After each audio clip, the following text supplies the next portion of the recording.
It's my pleasure to be speaking with Peter Lubbers, My pleasure. who is Program Manager for the Google Chrome Developer Relations team, and has a wonderful history with this conference, and was with the first one that we did. That's right. I remember it very clearly. When you first came to me asking about the conference, I had, from everything you described, I pictured it to be like a 6-7 month preparation, and you're like, oh no, does it want to do this in 6 weeks? I was like, what? Oh yeah, I mean, you're correct. That's how long it should have taken. Right. But I've been super impressed with how this conference has really evolved over time. Just incredible. Great job. Great job on this. Thank you. Show. And I have a wonderful partner on this one. Yes. Dave Nugent. Dave, awesome job. Yeah. So we're trying to grow it into what it should be. Yeah. Well, so, I think you're there, and then just keep going. I have to say it was a wonderful treat. All the great technical talks and yours on the leading edge. Yay! And also thank you for being our cable savior in many moments. Cable guy. Yes.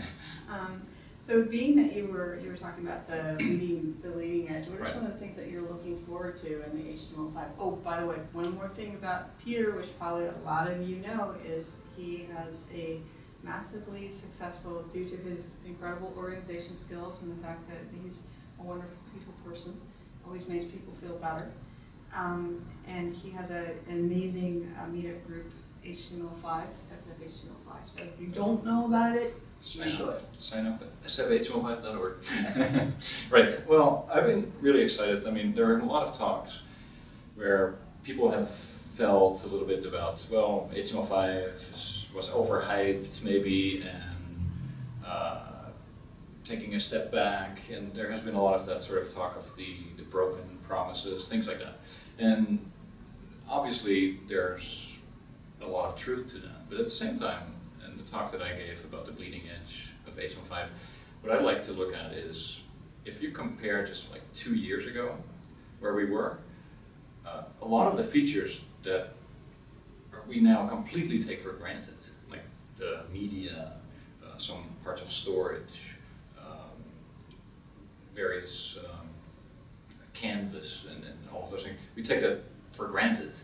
But 2 years ago, they were the sort of the bleeding edge. So when you look at what's now on the bleeding edge, what's in just a few browsers, that's where you can say, okay, well, in 2 years we'll be there, and that will be common. So I like to, I mean, I have a lot of hope for where things are going. I agreed, and I think we saw some really exciting things come out of this conference too. I don't know if you caught one of the performance talks. Yeah, sure. Julius.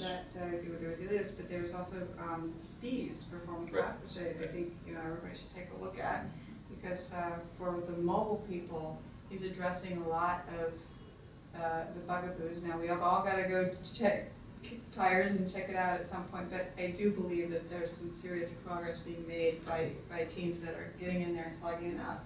Yep. You're right, we're a little bit greedy, and also there's that the hype expectation at first, and then it goes like that, and then the people who really know what they're doing eventually, come out of the woodwork, and it becomes an adopted standard. Yeah, that's actually been one of the nice things with just recently joining Google and seeing just how much momentum there is. Like, there's a lot of hard work being put into all of these open standards.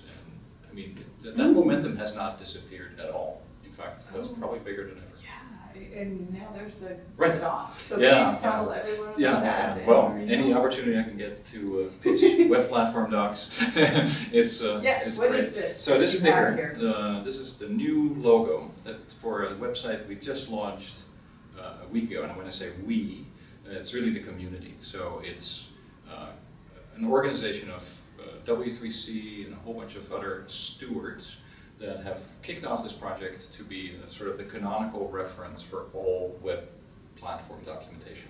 So it's a huge effort. It's on the scale, really, of something like HTML5. Like, it's pretty rare to get every single browser vendor to buy into this and to contribute. So, for example, Microsoft contributed a ton of reference documentation. Google contributed HTML5 Rocks articles. Mozilla is actively participating, and you know that the only similar effort right now is MDN, the Mozilla Developer Network. So in a way, you could compare it with that. It's a wiki, but it's really open to the community. So we put it together as a joint effort, launched the alpha release last week, and there was a lot of people here that probably heard about it for the first time, so it was great to still have that, the new shiny stuff. And it's really exciting because anyone can create a membership, an account, and start participating. Just literally, if there's an area of expertise, for example, some of the folks from Kazing were here, they were already contributing to the WebSocket articles. So that kind of stuff is really powerful. Right? And the really important and sensitive question, do you have stickers yet for the back of our computer? Yes, we have stickers. All right, you heard it here. That's very important. We gave everyone in my talk a sticker, and then we passed out a few more, but I will. Do you have any more? Yes, we have more. We have more. Stickers are top priority. Okay. Thank you so much, Peter. You're welcome. Is there anything else that you'd like to add? No, well, I would just like to add just congratulations on the great conference. Just really, it was super exciting to see how well organized it was this time around. How many sessions people were. The biggest problem, I think, was for people to figure out which session they had to miss.